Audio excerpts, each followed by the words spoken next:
झांसी में टहरौली इलाके के तेंदुआ गांव में ऑनलाइन गेम खेलने की लत ने 30 वर्षीय फूल सिंह की जान ले ली। युवक ने गेम खेलने के लिए फाइनेंस कंपनी से लोन लिया था और किस्त नहीं चुका पाया तो उसने जहर खा लिया। मृतक के साले धर्मेंद्र ने बताया कि फूल सिंह पबजी और फ्री फायर खेलने का आदी था। वह दिन रात गेम खेलता था और किसी काम में ध्यान नहीं देता था। गेम खेलने के लिए फूल सिंह ने घर वालों को बिना बताए लोन लिया था। एक्ट्रेस नीतू चंद्रा ने रैपर हनी सिंह के खिलाफ एक्शन लेने की मांग की है और उन पर मुकदमा दर्ज करा दिया है।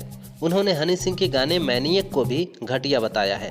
इसके अलावा उन्होंने पटना हाई कोर्ट में एक जनहित याचिका दायर कर अश्लील भोजपुरी और हिंदी गानों पर पूरी तरह से रोक लगाने की मांग की है। उनका तर्क है कि हनी सिंह के मैनिएक गाने में औरतों को सेक्स सिंबल के तौर पर दिखाया गया है। मुंबई में हुए 26/11 हमले के आरोपी आतंकी तहव्वुर हुसैन राणा को भारत को सौंपने की तैयारी की जा रही है। इस बीच राणा ने प्रत्यर्पण रोकने की मांग को लेकर सुप्रीम कोर्ट में याचिका लगाई है। उसने याचिका में कहा, मैं पाकिस्तानी मुस्लिम हूँ। अगर मुझे भारत भेजा गया तो वहाँ मुझे टॉर्चर किया जाएगा और मैं जिंदा नहीं रह पाऊंगा। कुछ दिन पहले ट्रंप प्रशासन ने राणा को भारत को सौंपने की बात कही थी। अमेरिका से अवैध प्रवासियों को एयरफोर्स के विमान से डिपोर्ट किया जा रहा था, जो कि काफ़ी महंगा साबित हुआ। अमेरिकी सरकार अपने खर्चों में कटौती कर रही है, लिहाजा अब अवैध प्रवासियों को सैन्य विमान से नहीं भेजा जाएगा, क्योंकि सैन्य विमान से एक यात्री को उसके देश भेजना कमर्शियल फ्लाइट के फर्स्ट क्लास टिकट से कई गुना ज़्यादा महंगा पड़ रहा है। यूएस ने अवैध भारतीय प्रवासियों को भी ग्लोब मास्टर से भेजा था।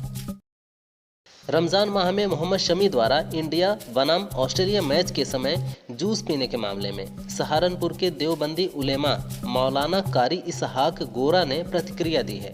उलेमा ने शमी का समर्थन किया है। उन्होंने कहा, इंसान की कोई अपनी मजबूरी भी होती है। अगर मजबूरी शरीयत के दायरे में है तो इंसान रोज़ा तोड़ सकता है। रोज़ा रखना या ना रखना किसी के बीच का मामला नहीं है, ये उनके और अल्लाह के बीच का मामला है। मायावती ने कहा, यूपी में 4 बार मेरे नेतृत्व में रही सरकार ने सामाजिक परिवर्तन व आर्थिक मुक्ति का ऐतिहासिक सुधार जमीन पर उतार कर दिखाया है।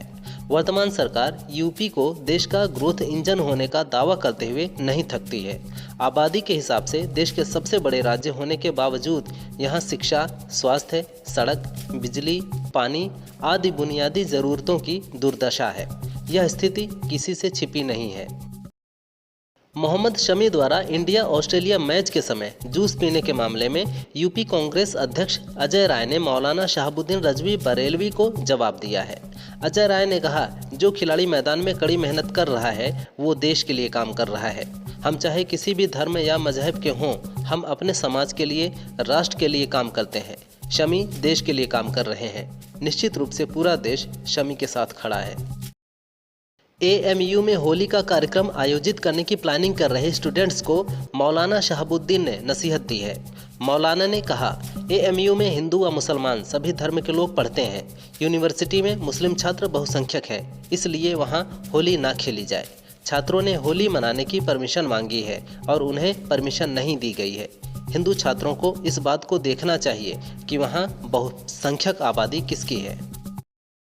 लखनऊ हाईकोर्ट ने शराब की दुकानों के आवंटन को लेकर एक महत्वपूर्ण आदेश जारी किया है।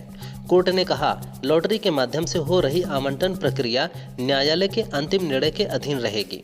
यह आदेश सीतापुर के रामचंद्र और अन्य की याचिका पर दिया है। याचिका में शराब की दुकानों के नए सिरे से आवंटन से जुड़े शासनादेश को चुनौती दी गई थी। हाईकोर्ट ने राज्य सरकार को जवाब दाखिल करने के लिए 4 सप्ताह का समय दिया है। क्रिकेटर मोहम्मद शमी के रोज़ा ना रखने और इंडिया ऑस्ट्रेलिया मैच के दौरान जूस पीने पर बवाल मचा हुआ है। एक मौलाना ने ये तक कह दिया है कि शमी ने गुनाह किया है। सोशल मीडिया में भी कुछ यूजर्स ने शमी को ट्रोल करते हुए दावा किया कि साउथ अफ्रीकी मुस्लिम क्रिकेटर हाशिम अमला ने भी रोज़ा रखा था। इस बीच अमला ने खुद सच्चाई बताते हुए कहा कि उन्होंने रोज़ा नहीं रखा था, क्योंकि वह घर से दूर हैं।